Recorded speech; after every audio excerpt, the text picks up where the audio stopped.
Bismillahirrahmanirrahim. Assalamualaikum warahmatullahi wabarakatuh. Bertemu lagi dengan aku di channel Cinta Sahabat Hijrah, teman-teman. Teman-teman semua, kali ini aku mau membahas tentang jangan pernah meninggalkan anak-anakmu para ayah. Kenapa sih aku sampai repot-repot bahas kayak gini, teman-teman? Karena sebetulnya ini juga sering terjadi loh di antara kita di masyarakat luas kita. Ngelihat kayak semacam orang tua yang sudah renta, mereka tuh punya keluarga, punya anak-anak, tapi kok mereka ditinggalkan ya sama anak-anaknya, sama keluarganya gitu kan, diabaikan kayak gitu aja bahkan oleh lingkungannya sendiri, teman-teman. Nah, ternyata mereka itu kayak gitu biasanya karena dua hal, teman-teman. Yang pertama, anak-anaknya dan keluarganya itu durhaka, teman-teman.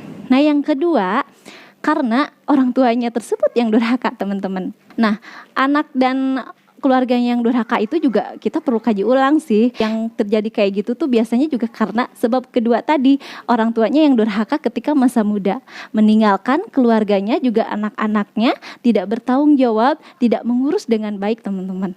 Nauzubillah min dzalik ya, teman-teman.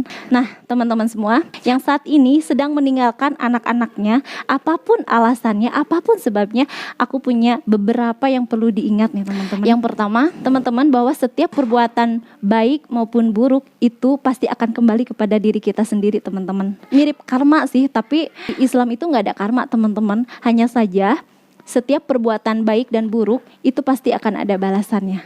Dan yang kedua, kalau teman-teman saat ini melakukan atau meninggalkan anak-anak teman-teman karena keadaan, karena situasi, tugas, atau pekerjaan yang mengharuskan teman-teman meninggalkan mereka dalam jangka waktu yang sangat lama, teman-teman coba deh komunikasikan dengan anak-anak segera. Teman-teman jelaskan, "Nak, ayah mungkin bakalan jarang bersama kalian gitu, tapi ayah janji, ayah setiap hari akan telepon, ayah akan terus komunikasi dengan kalian, ayah juga akan kirim uang buat kalian, karena ayah jauh juga karena masalah kerjaan ya, bukan karena ayah pengen pergi ya," gitu. Biasanya anak-anak tuh paham meskipun mereka masih kecil.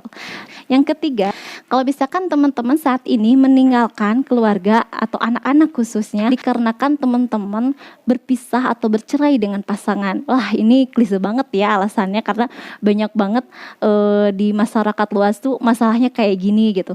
Bercerai kemudian lupa terhadap anak-anak, itu dosa besar, bener-bener dosa besar. Kenapa? Karena nggak ada yang namanya bekas anak, dan tetap teman-teman tuh bakal dihisab loh nanti tentang anak-anak. Sampai hal terkecil apapun menjadi tanggung jawab teman-teman.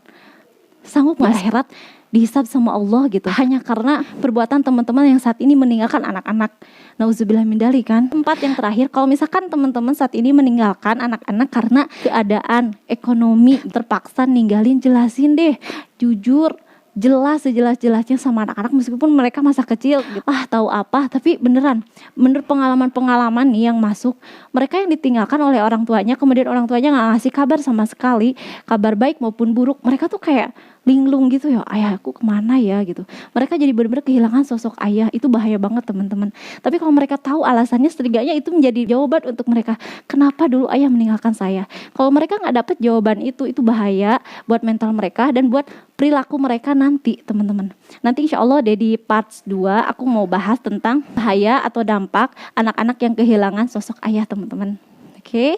Nah, buat teman-teman segera bertobat kalau misalkan sekarang dalam situasi yang seperti ini, tidak ada kata terlambat, dan semoga bermanfaat apa yang aku sampaikan ya. Dan juga jangan lupa subscribe, like, dan share. Siapa tahu banyak teman-teman yang saat ini mungkin membutuhkan beberapa peringatan seperti itu gitu sebelum semuanya terlambat. Oke. Wassalamualaikum warahmatullahi wabarakatuh.